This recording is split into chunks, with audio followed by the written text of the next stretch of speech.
konsep budaya manajemen pengetahuan. Apa sih budaya?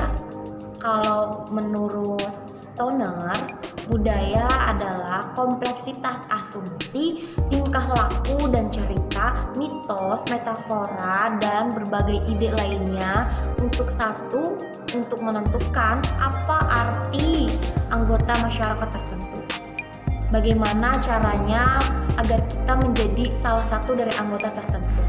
Itu melalui budaya kalau menurut Stoner. Jikalau menurut Meljono, yaitu budaya adalah semua pola, suasana, material, atau semua perilaku yang sudah diadopsi masyarakat sebagai cara tradisional pemecahan masalah anggotanya.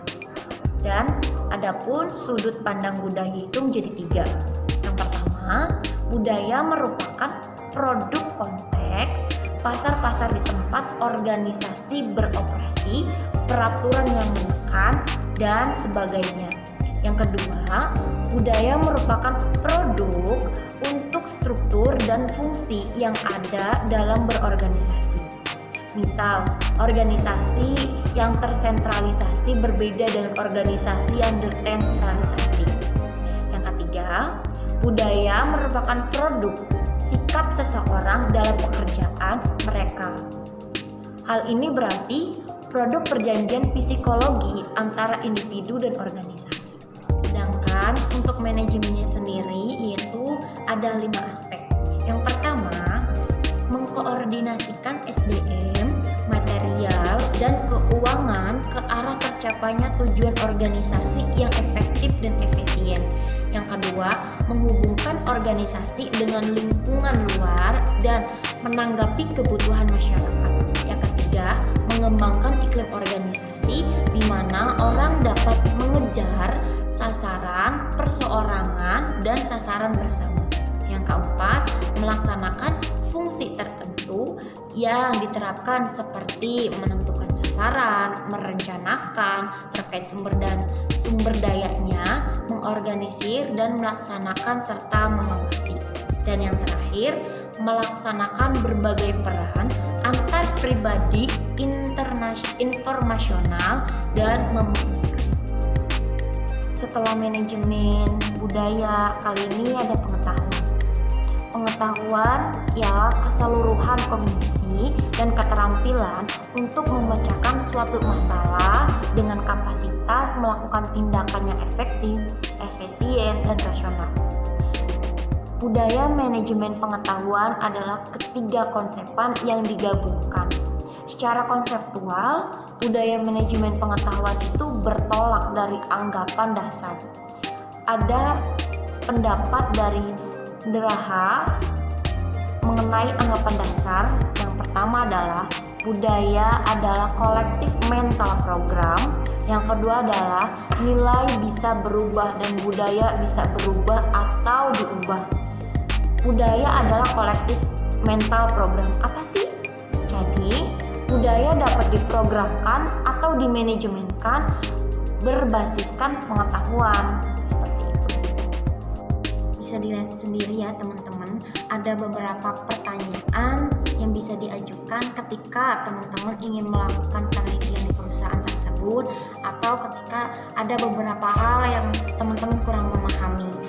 Dilihat sendiri ya teman-teman, ada 20 daftar pertanyaan. Selanjutnya, ada manajemen pengetahuan berpusat pada manusia.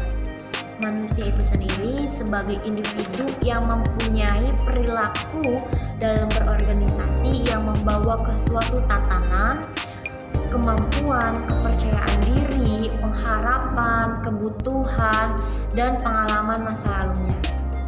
Perilaku individu dalam berorganisasi menawarkan tantangan dan kesempatan bagi manajer guna membantu dan memperbaiki kualitas SDM-nya atau individu dengan menunjukkan manajer bagaimana memberi kuasa orang-orangnya merancang melakukan perubahan dalam organisasi.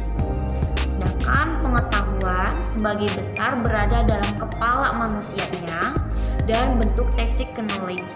bukan di sistem informasi yang canggih.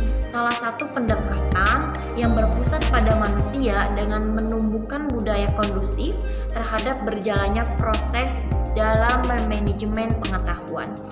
Nah, untuk inti dari manajemen pengetahuan sendiri itu berada pada knowledge sharing atau knowledge transfer.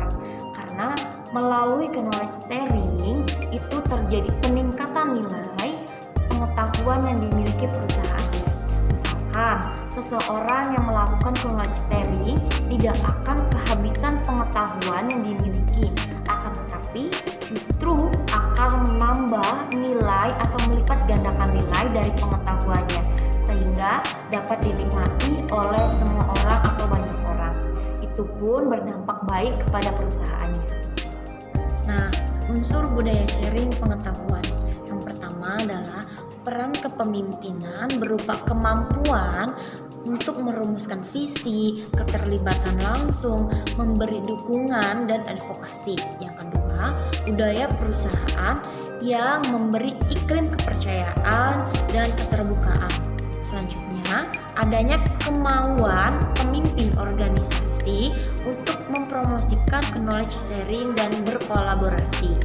Untuk selanjutnya, perusahaan menghargai knowledge pembelajaran dan inovasi. Kemampuan organisasi dalam mengeksekusi proses transformasi atau informasi dengan mulus dan efektif.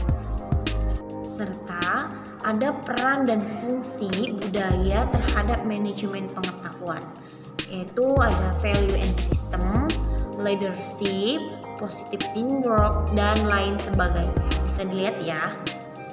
Nah, ada tujuan variabel yang berpengaruh terhadap kesuksesan organisasi yang terangkum dalam 7S. Yang pertama, struktur, sistem, strategi, style, skill, staff, dan value. Terima kasih ya sudah menyimak, sudah belajar bareng di video kali ini. Semoga bermanfaat dan jangan lupa like, comment, and subscribe. Kalau bisa di-share biar tambah banyak kita belajar bareng-bareng. Dadah.